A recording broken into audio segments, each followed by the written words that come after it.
time do ano da FIFPro. A FIFPro, que para quem não está sabendo, aí é a Federação Associação Internacional de Jogadores de Futebol Profissionais. E eles fazem uma eleição lá em que os próprios jogadores, e apenas jogadores, tá? Não tem jornalista, não tem treinador, não tem nada, apenas jogadores votam para eleger a seleção do ano, do mundo, né? E aqui no caso a FIFPro divulgou os relacionados para essa seleção com pelo menos uma coisa absurda. No mínimo, uma coisa absurda. Essa coisa absurda é a ausência do nosso querido Vinícius José de Oliveira Paixão Júnior. Acho que esse é o nome completo do Vini Júnior, se eu não tô enganado. Que ficou de fora desse elenco de, acho que são 23 jogadores, né? Se eu não tô enganado, que estão concorrendo aqui pra entrar na seleção do ano. Com detalhe que o Vinícius Júnior, só no ano de 2022, ganhou La Liga, ganhou Champions, Supercopa da UEFA, Supercopa da Espanha. Foi pro time do ano, time da temporada na Champions League, melhor jogador jovem da Champions League. Entrou pro time da La Liga, gol na final da Champions League, 21 gols e 18 assistências só no ano de 2022. Ele acabou ficando de fora aqui. E aí eu queria perguntar pro Yuri se essas eleições que a FIFPro fazem, né? Mesmo sendo votadas por jogadores, são um pouco absurdas ou não. Porque a gente tem aqui, por exemplo, alguns casos de jogadores que foram escolhidos para essas seleções em anos anteriores e que meio que não estavam jogando o suficiente para entrar, né? Então parece que às vezes que as seleções são votadas de acordo mais com a fama do jogador do que qualquer coisa. Só com um detalhe de quando tu for falar isso aqui, que a gente postou aqui que o 2020 do Sérgio Ramos acabou sendo muito ruim, né? Por causa que ele tava lesionado e tal, mas meio que é a temporada 2021, né? Então é a segunda parte de 2020 e a primeira parte de 2021, se eu não tô enganado, que é que ele ficou lesionado e tava mal aí, né? De qualquer maneira, tu pode falar um pouquinho pra gente o que tu acha dessas eleições da FIFPro? Essa parte do Sérgio Ramos, assim, pode até não ter sido um ano calendário tão ruim dele, mas com certeza não era um ano calendário bom bastante para estar no time do ano, tá ligado? Mas como você mesmo falou, os jogadores voltam e o jogador, ele é uma classe muito, como é que eu posso dizer? Camaradagem, uma classe da camaradagem, né? Então, o jogador, cara, ele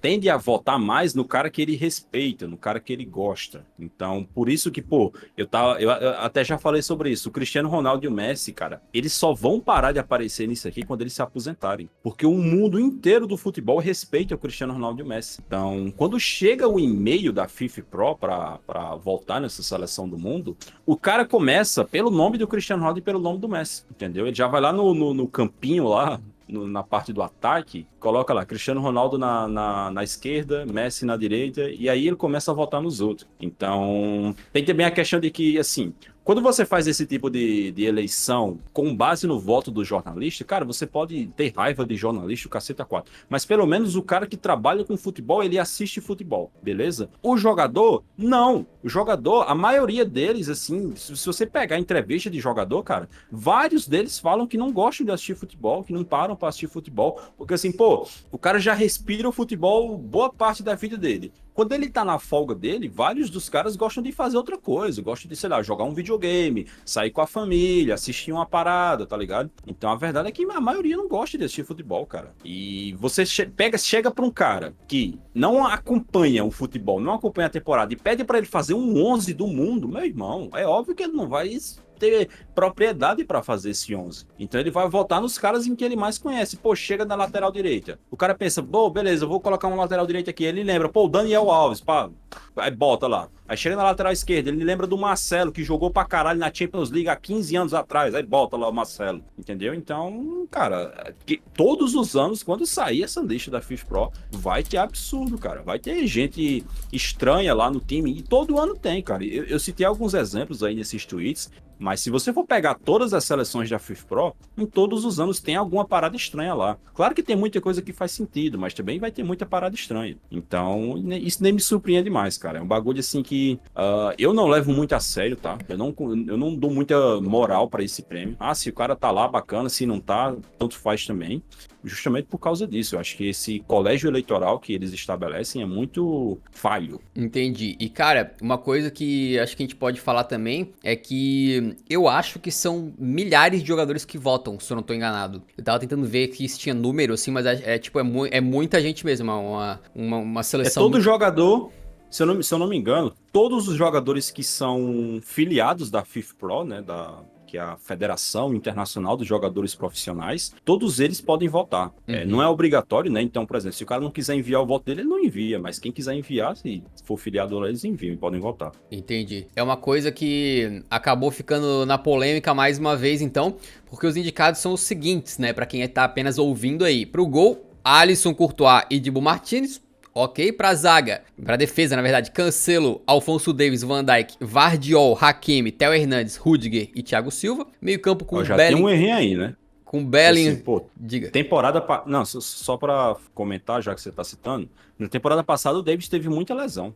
Então, acabou não estando presente em vários momentos importantes. Eu acho que não caberia aí. Meio campo com Bellingham, Casemiro, De Bruyne, Enzo Fernandes, Gavi, Modric, Pedri e Valverde. E também no ataque Benzema, Haaland, Lewandowski, Mbappé, Messi, Neymar e Cristiano Ronaldo. Com o detalhe que esse período de análise é o mesmo do FIFA The Best. Ele começa no dia 8 de agosto de 2021, ou seja, começo da temporada 21-22, e vai até o dia 18 de janeiro de 2022, ou seja, último dia da Copa do Mundo. Ele pega uma temporada inteira de 21-22, mais a primeira metade da temporada atual, de 22-23, e mais a Copa do Mundo. Então é um período bem extenso aí, né, de praticamente um ano e meio, e que faz até a gente bagunçar um pouco as coisas na cabeça, né, porque às vezes é tipo, pô, temporada passada já aconteceu tanta coisa, né, em 18 meses aí, mas de qualquer maneira a ideia é eu e o Yuri então selecionarmos os 11 ideal da FIFA Pro, não botando quem a gente quer, mas dos selecionados pela FIFA Pro, quem que a gente colocaria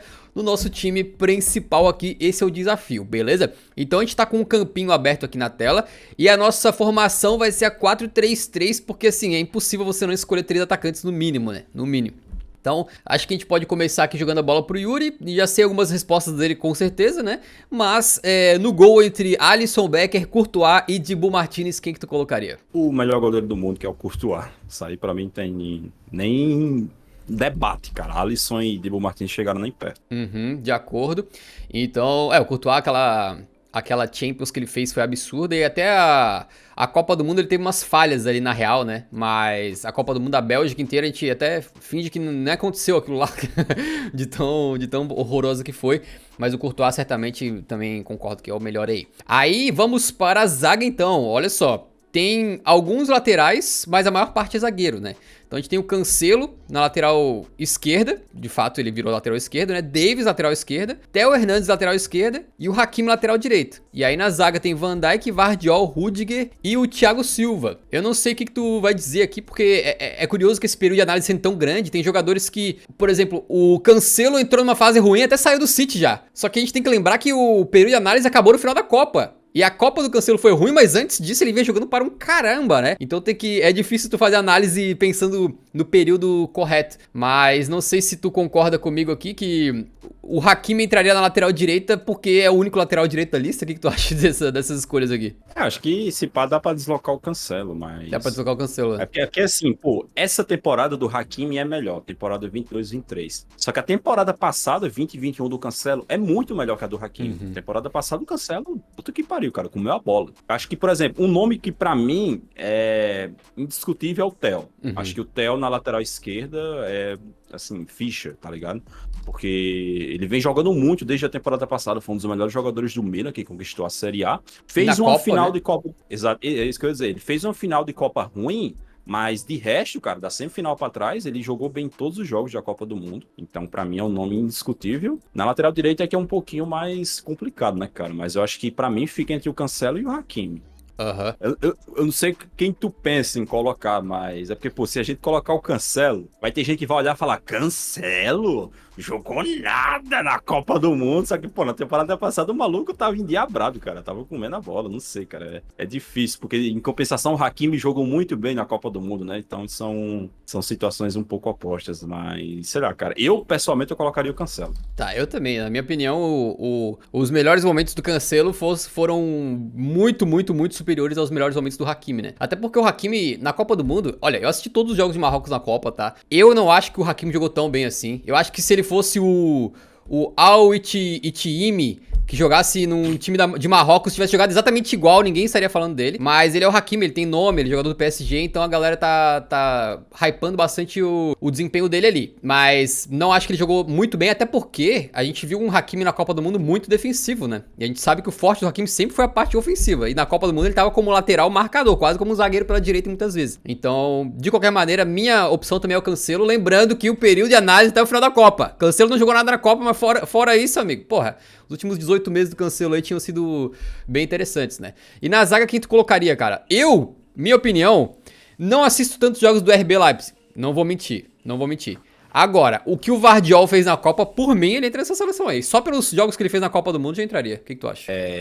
Não, a Copa dele foi absurda, né? O melhor zagueiro da Copa. O Rudiger, essa temporada dele não é lá tão boa assim, porque assim, o Real Madrid como um todo não tá bem, e quando o Militão e o Alaba estão bem, é a dupla titular do Real Madrid, então ele é reserva. Na temporada passada eu achei que ele foi muito bem pelo Chelsea. Acho que o Van Dijk entra, tá? Junto com o Vardiol, porque essa temporada do Van Dijk, assim, como o Liverpool inteiro é uma merda, mas a temporada passada do Van Dijk foi muito boa, claro. Cara. Um dos pilares do Liverpool ali, que quase ganhou o quádruplo ali de títulos da Inglaterra, então acho que é justo colocar ele. Beleza. O ataque tá manjadíssimo, né? Mas se a gente for pro meio campo, então, a gente tem aqui os principais combatentes, né? O Valverde, Real Madrid, Uruguai, Pedro e Gavi, Barcelona, Espanha, Modric, Croácia e Real Madrid, o Enzo Fernandes, Argentina e agora Chelsea, né? De Bruyne, Bélgica e City, Casemiro, Brasil, Real Madrid e United e o Bellingham, Inglaterra e Borussia Dortmund. Quem que tu colocaria? Eu acho que eu começo aqui já falando do Casemiro, porque o Casemiro,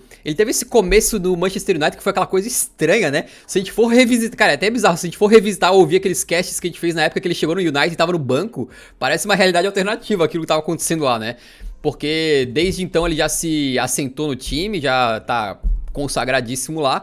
E no Real Madrid também, acho que dispensa comentários o que ele fez na última temporada. Vale lembrar que o Real Madrid foi campeão com ele titular, obviamente, daquele meio campo, né? O Casemiro é unanimidade. O Casemiro, você começa essa seleção pelo Casemiro, não tem jeito. E aí dos próximos aí, quem que tu colocaria? Cara, é difícil pra cacete, tá? Mas eu iria de Modric e De Bruyne. Modric e De Bruyne? Modric e De Bruyne, por causa da temporada passada. Uhum. É porque assim, cara, esse período de análise é uma merda, né, cara? Muito Vamos ruim. falar a verdade. É horroroso você ter que misturar duas temporadas. Mas a temporada passada do Modric e do De Bruyne é excepcional, cara. Eles jogaram pra cacete. Inclusive, a gente viu a versão mais artilheira do De Bruyne na temporada passada, né? Foi a temporada que ele mais fez gols. E o Federico Valverde? Por conta disso... Não, o Valverde com certeza também é uma boa opção, mas eu acho que o De Bruyne e o Modric foram melhores do que ele. Porque, assim, vale lembrar que essa versão muito artilheira do Valverde que a gente tá vendo é dessa temporada. Na temporada passada ele fez metade dos gols que ele fez até aqui agora. É verdade. E o Enzo Fernandes com a Copa do Mundo que ele fez? Não dá não. Cara, sabe um bagulho que muita gente não lembra? Na temporada passada, o Enzo Fernandes tava jogando no River Plate. Uhum. Ele foi pro Benfica no meio do ano passado. Então, acho que quando você pega um cara que, dos 18 meses de análise, 66% ele tava jogando na América do Sul, é um pouco difícil você comparar com um cara que tava arrebentando na Liga dos Campeões, né? De fato. E nosso garoto Bellingham também pra ti não entra? Não, pra tu entra? Não. Porque, assim, eu só quero ouvir tua opinião, velho. Eu só quero ouvir tu justificar, pô. Mas não, pra mim eu não votaria do Bellingham também. Ainda que no futuro eu acho que ele vai entrar nessa seleção aqui uns 10 anos seguidos, mas atualmente não. Não, com certeza. Mas eu acho que não entra não, cara. Porque, assim, a gente pode gostar pra cacete do Bellingham, ser fã do futebol dele, mas... Na temporada passada ficou muito resumido a Bundesliga, né? Então é difícil comparar com os outros caras. Uhum. E no ataque a gente tem algumas escolhas talvez sejam um pouco polêmicas aqui, né? Por exemplo, o Haaland, na última parte dele no Borussia Dortmund, ele passou por muitas lesões, né? E é um jogador que a gente, querendo ou não, faz uma temporada muito artilheira pelo Manchester City, mas, por exemplo, também não esteve na Copa, que é o que conta, né? O Lewandowski também é um jogador que teve essa mudança do Bayern de Munique pro Barcelona. Na Copa do Mundo teve seus momentos ali, mas não foi uma Copa do Mundo brilhante também, né? O Neymar é um jogador que acho que tu tem bastante propriedade pra falar sobre ele, né? E o Cristiano Ronaldo, ele tá aqui, olha, ele tá aqui com todo respeito ao nosso querido Cristiano Ronaldo. Inclusive, tomara que ele meta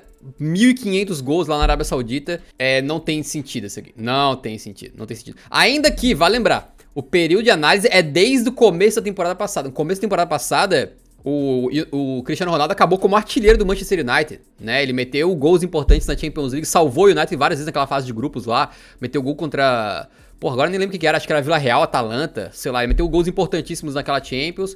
Mas pra mim não justifica, ainda mais porque, na minha modesta opinião, ele tá ocupando o lugar do Vini Júnior, que o Vini Júnior certamente seria uma escolha melhor pra estar aqui nesses finalistas, né? Mas assim, já sei quais são os 3 escolhidos, mas fala um pouquinho dos que não vão pra seleção aí, o do Haaland, Leva, Neymar e Chris. Eu acho que, assim, os nomes que geral mais tendem a questionar é o do Ronaldo e o do Neymar, né? Ah. Mas, cara, a temporada passada do Neymar teve uma primeira metade horrorosa e uma segunda metade boa. E a primeira metade dessa temporada muitíssimo boa. O ano de 2022 dele, cara, em termos estatísticos, é um ano excelente, cara. Ele tem números, assim, assombrosos em 2022. A Gabriel Barbosa... Não, se pá, porque assim, ele não foi indicado, né? Mas na minha opinião deveria estar. Mas pra mim quem não deveria estar aí é o Cristiano Ronaldo, não tem jeito, cara. Porque, como você falou, a temporada passada dele não foi tão ruim, né? Teve excelentes momentos ali na Liga dos Campeões. Mas quando você compara com os outros jogadores, o Cristiano Ronaldo tem um porém que é 6 meses horrorosos de futebol, né? Que foi a primeira metade dessa temporada aqui. Foi um negócio simplesmente pavoroso, em que ele inclusive foi reserva do Manchester United. A Copa do Mundo dele também foi muito ruim. Então, acho que ele é quem não deveria estar aí para a entrada do Vinícius Júnior. E o Haaland, acho que também tá ok, tá justíssimo, ele tá aí, né? O cara fez quase 50 gols no ano passado. Mesma coisa com o Lewandowski, né? O número de gols do Haaland e do Lewandowski do ano passado é bem parecido, 40 e alguma coisa ali, quase chegando perto dos 50. Então, eu acho que é ok, né? O adendo também que os dois trocaram de clube no meio do ano e mantiveram o nível, né? O Haaland, no caso, ele até melhorou o nível, né? Ele tá fazendo mais gols no Manchester City nessa temporada do que ele fazia no Borussia Aliás, Dortmund. é curioso que ele tá fazendo mais gols, mas ele encanta menos. Não sei se pra ti parece isso também. Não, com certeza. Eu já falei muito sobre isso e o pessoal acha que eu tô virando hater do Haaland, porque eu digo que ele fica 99% do tempo sumido do jogo, aparece e faz um gol, tá ligado? Mas, enfim, é o trabalho dele. E como você falou, o trio incontestável. Nossa senhora, é muito carimbado, né? Messi, Mbappé e Benzema, os 3 melhores atacantes do mundo, os 3 melhores jogadores do mundo nesse período, né? Os 3 caras que estão aí brigando pelo FIFA The Best, então, pra mim é inquestionável. Com a curiosidade que é o seguinte, o Mbappé teve um ano de 2022 muito bom em números de gols e fez o que fez na Copa do Mundo, né? O Benzema fez o que fez na Champions League passada, tal, apesar de não ter disputado a Copa. Agora o Messi é curioso porque pela temporada passada o cara ficou fora dos, acho que 30 da Bola de Ouro, né? Dos 30 finalistas da Bola de Ouro o cara ficou de fora. Então ele tá aqui basicamente pela primeira metade dessa temporada do PSG, né? Que foi muito boa e principalmente pela Copa do Mundo, né? Mas se tu for comparar o período inteiro, tu tavas brincando agora que 66% do período o cara tava jogando no River Plate. Bom, 66% do período o Messi tava jogando um futebolzinho que pro Messi era desse tamaninho, né? Na temporada passada aí no PSG. Mas obviamente que o que ele fez na Copa do Mundo a gente sempre